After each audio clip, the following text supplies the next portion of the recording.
Добар ден, драги ученици! Добре дојдовте во e-училница по предмет спортска психологија за прва година средно стручно образование.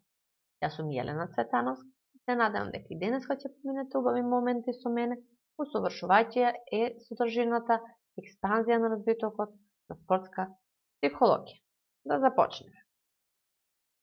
Менувајќи го својот историски пат, спортската психологија денес прерасна во една динамична и силно развиена научна дисциплина со своји изградени институции, центри и програми за тренинг, универзитетски кадри, своји исписанија, методи на истражување, широко поле на апликација и традиција на високо истакнати научни имиња кои дале свој придонес во нејзиниот историски развој. Историјата на психологија се дели во 6 периоди. Првиот период е период на Норман Триплет, кој трае од 1893 до 1920 година. Вториот период е период на Колман Грифит, кој трае од 1921 до 1938 година. Третиот период е период на Френклин Хендри, од 1939 до 1965. Четвртиот период е од 1966 до 1977 година.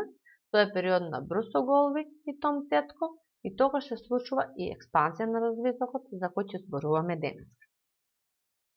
Петиот период е период од 1978 до 2000, тоа е период на раст и развој на рекреативна психологија.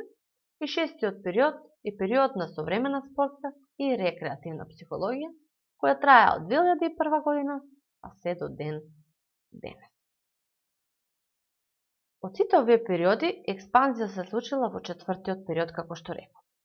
Во текот на 60-тите години, три настани го возложиле раѓањето на спортската психологија како академско поле на истражување во рамки на спортските науки.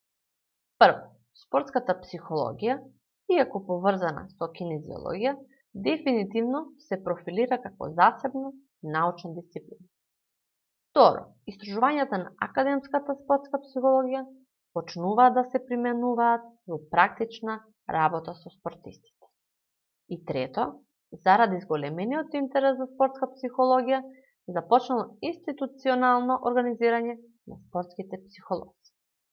Во 60-тите, спортските психолози почнаа да се среќаваат меѓународно во Рим за создавање на меѓународното друштво за спортската активност. Прв председател бил избран италијанскиот психијатар Феручио, кој ја водел организацијата во првите години. Првата конференција на организација, познат како првиот светски конгрес на спортска психологија, е одржан во Рим 1965 година, датум кој според многумина е официјалното раѓање на спортската психологија како засебна академска дисциплина.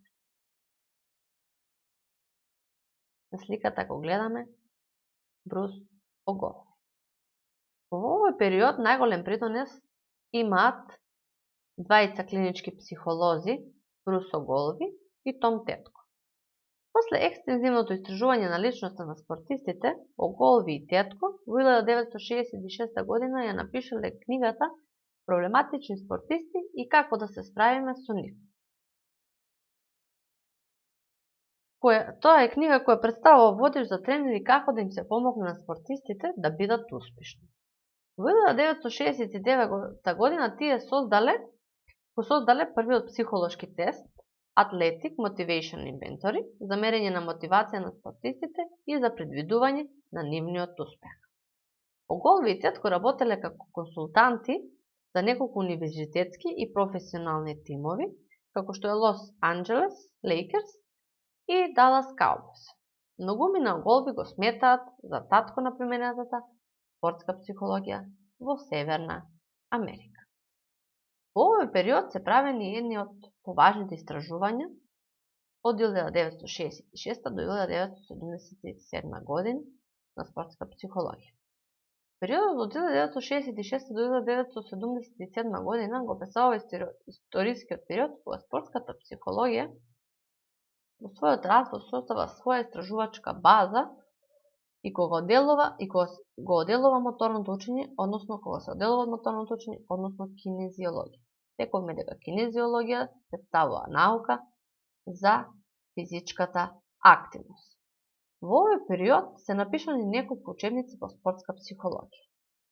Основени се меѓународното, северноамериканското, европското и канадското друштво по спортска психологија, а во 1979 година излегува и првото издание на спортското списание Journal of Sport Psychology. Од централен интерес на истражувањето во спортската психологија во овој период е односот помеѓу личноста на спортистот и неговиот спортски успех. Проведени се и многу емпириски истражувања, позаимувајќи тестови од општа психологија, за да се постигне некое најзначајно откритие. Ви благодарам за вниманието, се надевам дека уживавте, имете среќна и успешна работа, до следно видување, до следно видео.